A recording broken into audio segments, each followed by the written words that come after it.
Hello friends, आपका स्वागत है हमारे चैनल में। आज के टाइम में फार्मिंग सिर्फ जमीन पर सीमित नहीं है, बल्कि नए तरीके भी ढूंढे जा रहे हैं जो फार्मिंग को और एफिशिएंट बना सके।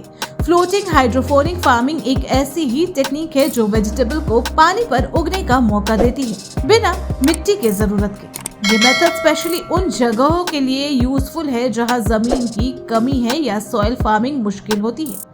थाईलैंड, नीदरलैंड और जापान जैसे कंट्री एडवांस टेक्निक का यूज करके फ्रेश और हाई क्वालिटी वेजिटेबल उगा रहे हैं, वो भी हर साल। इस टेक्निक की सबसे खास बात यह है कि ये फार्मिंग में नेचुरल रिसोर्स की कंजम्पशन को कम करती है और कम जगह में ज्यादा फसल उगा सकती है। आज के जमाने में जब ग्लोबल फार्मिंग और लैंड स्कार्सिटी का यूज बढ़ता जा रहा है, फ्लोटिंग हाइड्रोपोनिक फार्मिंग एक सस्टेनेबल और इनोवेशन सॉल्यूशन बन सकती है। तो चलिए देखते हैं कैसे ये फ्लोटिंग हाइड्रोपोनिक फार्मिंग की जाती है। How floating hydroponic farming works. इस मेथड में पानी के ऊपर फ्लोटिंग रैफ्ट्स बनाए जाते हैं जो हल्की मटेरियल जैसे स्टाइरोफोम या बैम्बू से बने होते हैं।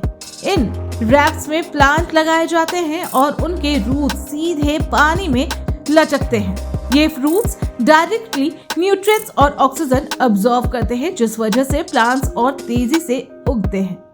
ये फ्लोटिंग फार्म पॉन्ड्स, लेक या स्पेशली डिजाइन हाइड्रोपोनिक टैंक्स में उगाए जाते हैं, जिसमें न्यूट्रिएंट्स लेवल को कंट्रोल करके प्लांट के लिए परफेक्ट एनवायरनमेंट दिया जाता है। पानी में न्यूट्रिएंट्स को डिसॉल्व करके दिया जाता है जो प्लांट को जरूरी ग्रोथ एलिमेंट प्रोवाइड करता है। फार्मर्स इन स्टेप्स में प्रॉपर एरिएशन सिस्टम भी लगाते हैं, जैसे ऑक्सीजन लेवल बैलेंस रहे, रूट को सफोकेशन ना हो। इस प्रोसेस में टेम्परेचर पर पीएच लेवल का ध्यान रखना पड़ता है, क्योंकि ये दोनों चीजें प्लांट ग्रोथ को डायरेक्टली अफेक्ट करती है। Vegetable grown in floating hydroponics. इस टेक्निक में लीफी ग्रीन जैसे लेटस, स्पिनच और कैले बहुत अच्छे से उगते हैं, क्योंकि इनका ग्रोइंग साइकिल छोटा होता है और ये पानी से न्यूट्रिएंट्स जल्दी अब्सॉर्ब कर लेते हैं। बेसिल, मिंट और वाटरक्रेसेस जैसे हर्ब्स भी इस मेथड में ग्रो किए जाते हैं। कुछ फार्मर्स टोमेटोज, क्यूकम्बर और स्ट्रॉबेरीज भी उगा रहे हैं, लेकिन इसके लिए न्यूट्रिएंट्स को स्पेशली एडजस्ट किया जाता है। चाइनीज कैबेज और बॉक चोय जैसे एशियन वेजिटेबल्स भी इस मेथड में बहुत अच्छी तरह ग्रो होते हैं। रिसेंट रिसर्च में देखा गया है कि राइस भी फ्लोटिंग हाइड्रोपोनिक में ग्रो हो सकता है, जो फ्यूचर में एक बड़ा इनोवेशन बन सकता है। Benefit of floating hydroponic cultivation. ये मेथड बहुत सारे बेनिफिट प्रोवाइड करता है। सबसे बड़ा फायदा ये है कि फार्मिंग को जमीन से रेस्ट्रिक्शन से फ्री कर देता है, क्योंकि पानी के ऊपर भी फार्मिंग पॉसिबल होती है। इससे पेस्टिसाइड्स का यूज भी कम हो जाता है, क्योंकि सॉइल बोर्न डिजीज का रिस्क नहीं होता। प्लांट तेजी से ग्रो करते हैं, क्योंकि न्यूट्रिएंट्स उनके रूट तक सीधे पहुंचता है। और सबसे बड़ी बात, ट्रेडिशनल फार्मिंग के कंपैरिजन में ये मेथड बहुत कम पानी यूज करता है, जो इसे एक इको फ्रेंडली फार्मिंग ऑप्शन बनाता है। इसके अलावा ये फार्मिंग अर्बन फार्मिंग के लिए भी बहुत बेनिफिशियल है। बड़ी सिटीज में जहां फार्मिंग लैंड अवेलेबल नहीं होता, वहां रूफटॉप और वाटर बॉडीज में इस टेक्निक से वेजिटेबल उगा सकते हैं।